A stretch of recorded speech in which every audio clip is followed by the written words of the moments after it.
नमस्कार दोस्तों, स्वागत है आपका YouTube चैनल भगवान लोक में। अगर आप भगवान के बीच विश्वास रखते हैं तो चैनल सब्सक्राइब कर लो और वीडियो लाइक कर दो। प्रिय मित्रों नमस्कार, ओम नमः शिवाय, हर हर महादेव, राधे राधे। दोस्तों, आज की कहानी बहुत ज्यादा ज्ञानवर्धक और अचानक धन प्राप्ति का मूल मंत्र है। आज किस वीडियो में हम बात करेंगे आखिर औरत का कौन सा अंग बेशर्म होकर दबाने या चूसने से अचानक अपार धन की प्राप्ति होती है। लोग औरत का कौन सा अंग दबा और चूसकर अमीर बन जाते हैं। जो भी मनुष्य औरत का यह अंग दबाता या चूसता है उसके घर में माँ लक्ष्मी का हमेशा वास रहता है और माँ लक्ष्मी की कृपा दृष्टि उन पर सदैव बनी रहती है। तो दोस्तों, आज की इस वीडियो में हम बताएंगे कि औरत का वह कौन सा अंग है जिसे हर पुरुष को दबाना या चूसना चाहिए। लेकिन इससे अपनी पूरी सच्ची श्रद्धा से कमेंट बॉक्स में हर हर महादेव ओम नमः शिवाय जरूर लिखें। साथ ही चैनल को सब्सक्राइब अवश्य कर दें। हे लक्ष्मी माँ, जो भी इस चैनल को सब्सक्राइब करें और इस वीडियो को लाइक करें, उसके घर में कभी भी धन की कमी ना रहे, उसका पूरा परिवार हमेशा हंसता मुस्कुराता कुशल मंगल रहे। दोस्तों, एक बार की बात है, एक गांव में शिव नाम का आदमी रहता था। दोस्तों, शिव अपनी पत्नी से बहुत ज्यादा परेशान था क्योंकि उसकी पत्नी हमेशा बात बात पर उसे ताने मारा करती थी। तुम्हारे पास है ही क्या, घर में खाने के लिए तक नहीं रहता है। मित्रों, उसके घर में बिल्कुल कंगाली छा गई थी। एक भी रुपया नहीं था और उसके घर में खाने के लिए एक भी दाना नहीं था। मित्रों, एक तो घर में खाना नहीं, ऊपर से पत्नी के क्लेश से वह आदमी बिल्कुल परेशान हो गया था। उसे समझ नहीं आ रहा था कि मैं क्या करूं। मित्रों, एक दिन की बात है, शिव अपने घर से बाहर एक सुनसान रास्ते में निकल गया। वह सुनसान रास्ते में चल ही रहा था, तभी उसको अचानक एक संत तपस्या करते हुए मिले। वह उनके पास जाकर बैठ गया। जब संत जी अपना तप खत्म किए तो शिव संत जी के सामने रोने लगता है। संत जी पूछते हैं, पुत्र, तुम्हें क्या दिक्कत है, तुम क्यों रो रहे हो, आखिर तुम्हें दिक्कत क्या है। तब शिव संत जी को बताता है कि महाराज, मेरी एक पत्नी है जो कि मुझे रोजाना ताने मारती है। मैं गरीब हूँ तो मैं क्या करूँ, कितना भी कुछ करता हूँ लेकिन धन कमा ही नहीं पाता हूँ। अभी तक छोटा सा धंधा था, वह भी पत्नी के क्लेश की वजह से चौपट हो गया है। वह दिन रात मुझसे झगड़ा करती है।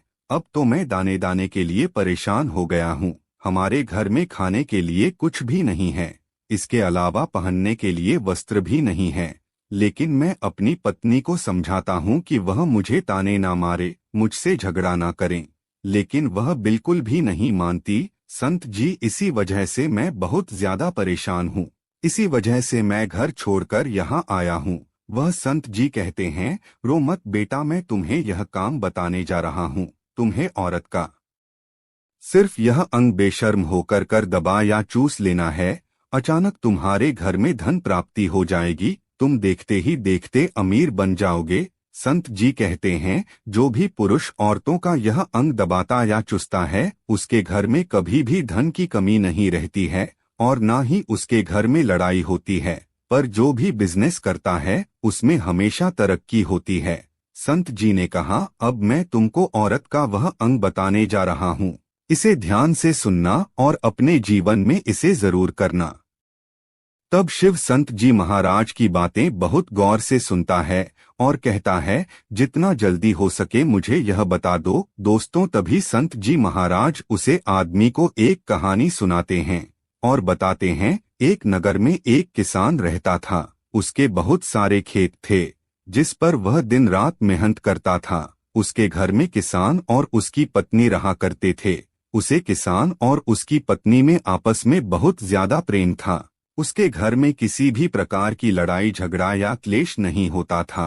इसी वजह से उसके घर में सदैव माँ लक्ष्मी का वास रहता था और उसके खेतों में इतनी ज्यादा पैदावार होती थी कि वह दिन प्रतिदिन और अमीर होता जा रहा था। उस किसान और उसकी पत्नी ने इतना प्रेम था कि आसपास के लोग उन्हें देखकर जल जाया करते थे।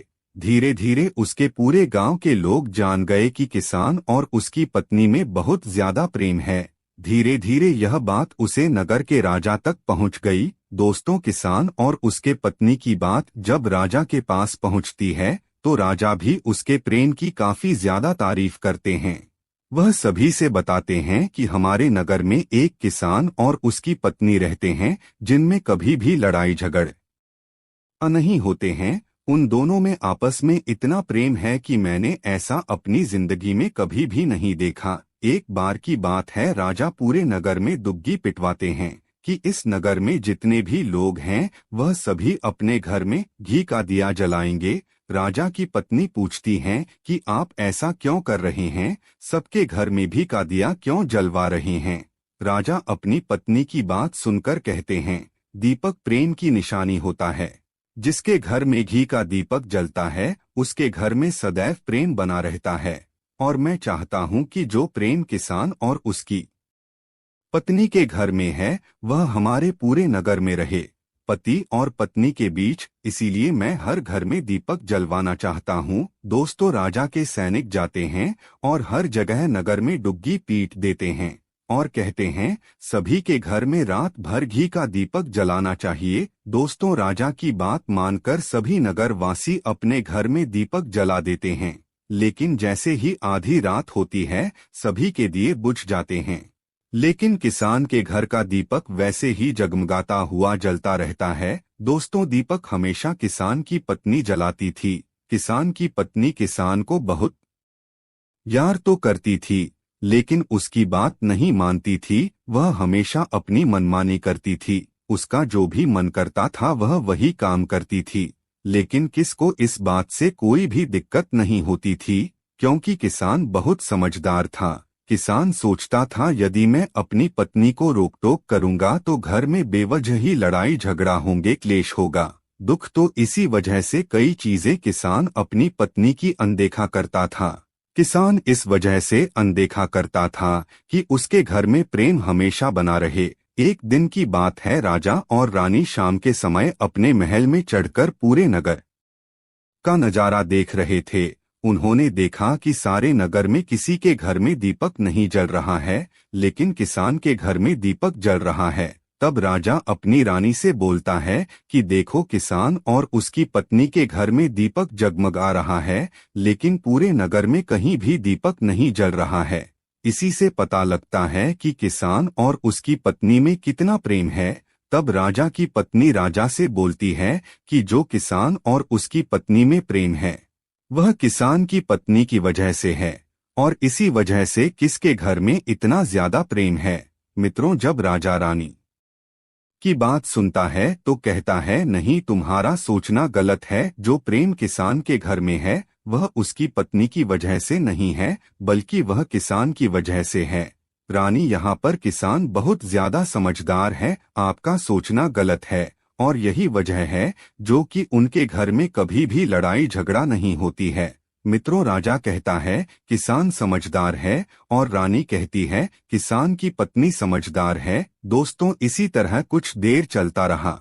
राजा कह रहे थे किसान समझदार है, रानी कह रही थी किसान की पत्नी समझदार है। इसी बात को लेकर राजा और रानी के बीच काफी झगड़ हो गया। इसके बाद रानी ने राजा की दाढ़ी उखाड़ ली और राजा ने रानी को उठाकर झोटवा पकड़ के पटका। इसके बाद राजा कहता है, हम लोगों को झगड़ा करने की जरूरत नहीं है, क्यों ना हम किसान और उसकी पत्नी की परीक्षा ले। सारा दूध का दूध और पानी का पानी हो जाएगा। लड़ाई करने के बाद इस बात पर राजा और रानी दोनों सहमत हो गए और दोनों की परीक्षा लेने के लिए तैयार हो जाते हैं।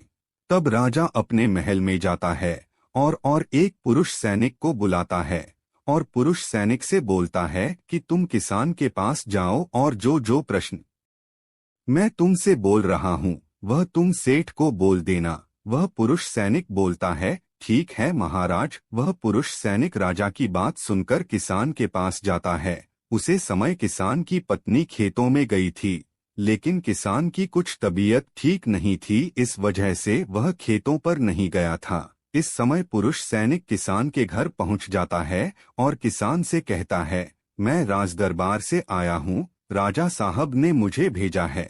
तो किसान कहता है, तो दोस्तों किसान कहता है, बताइए मैं आपकी क्या सेवा कर सकता हूँ। आप बैठ जाइए, मैं आपके लिए पानी लेकर आता हूँ। तब वह सैनिक किससे बोलता है कि नहीं, तुम कुछ भी मत लाओ, मैं राजा का सैनिक हूँ, बस आपके पास राजा का समाचार लेकर आया हूँ। तब किसान कहता है, ठीक है सैनिक, आप मुझे बताओ राजा साहब ने मेरे लिए क्या समाचार भेजा है।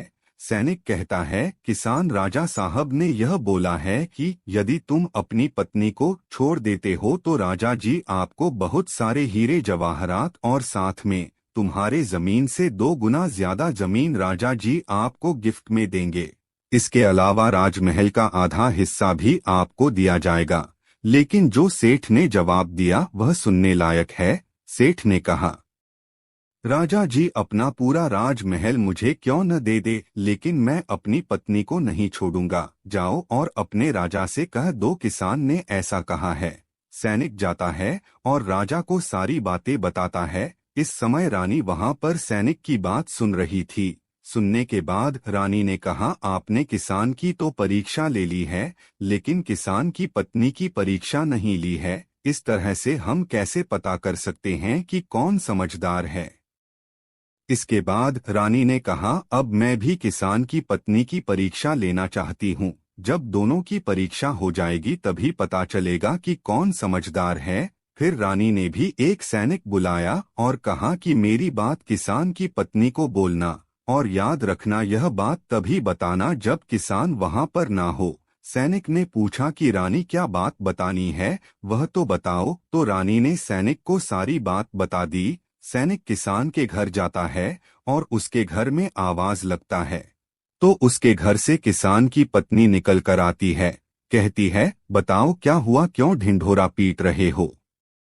तो सैनिक ने कहा कि मैं राजमहल से आया हूँ, मुझे रानी ने भेजा है। किसान की पत्नी ने कहा, बताओ किस लिए आए हो। तब सैनिक ने कहा, रानी ने बोला है, यदि तुम अपने पति किसान को मार देती हो तो आपको बहुत सारे हीरे जवाहरात रानी आपको देंगी, और साथ में राजमहल का आधा हिस्सा भी आपको मिलेगा। इसके अलावा जितनी भी आपकी जमीन है वह तो आपकी रहेगी ही, लेकिन उसका 2 गुना जमीन भी रानी आपको देगी।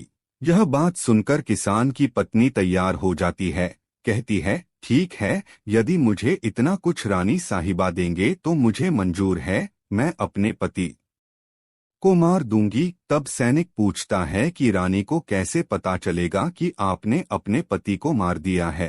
तभी किसान की पत्नी बोलती है, मेरे घर में जो दीपक जल रहा है, जब मैं किसको मार दूंगी तो उसे बुझा दूंगी, तभी आपको पता चल जाएगा कि मैंने किसान को मार दिया है। अब सैनिक किसान की पत्नी की बात सुनकर राजमहल जाता है और रानी को सारी बात बताता है। किसान की पत्नी की बात सुनकर रानी बहुत अचंभित हो जाती हैं।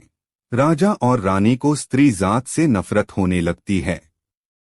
उसी समय राजा अपने नगर के सभी लोगों को बुलाता है और कहता है कि मैं चाहता हूं कि मेरे और मेरे पत्नी की वजह से किसान की जान ना जाए। तुम लोग ऐसा करो, उसे किसके घर जाओ और सारी बातें बता दो और उसे किसको बचा लो, वरना किसान की पत्नी उसे मार देगी। इधर सैनिक किसान के घर जाते हैं और सोचते हैं कि किसान की पत्नी किसको तो रात में मारेगी और दिया बुझाएगी। इससे पहले ही हम किसान के घर में पहुंच जाते हैं और किसान को बचा लेते हैं। मित्रों, जैसे ही राजा के सैनिक किसान के घर पहुंचते हैं तो देखते हैं कि किसान तो मरा पड़ा हुआ है। तो सैनिक किसान की पत्नी से बोलते हैं कि तुमको तो किसान को रात में मारने के लिए बोला गया था, लेकिन आपने अभी किसान को क्यों मार दिया। तब वह किसकी पत्नी बोलती है कि किसान को तो मुझे मारना ही था, रात में तो मुझे सिर्फ दिया ही बुझाना था, इसलिए सेठ को तो मैं दिन में ही मार दिया है।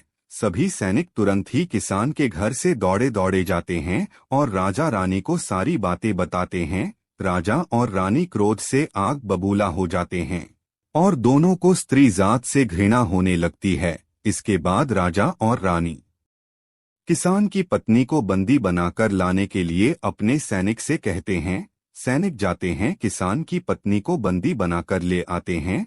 राजा किसान की पत्नी से पूछता है, ऐसा तुमने क्यों किया?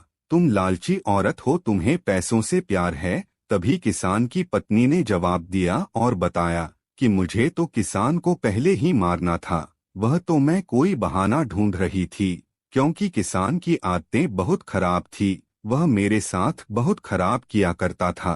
तो राजा ने कहा, ऐसा क्या करता था किसान? तो किसान की पत्नी ने जवाब दिया, वह मेरे नाक का ऊपरी हिस्सा अपनी उंगली से हमेशा दबाया करते थे।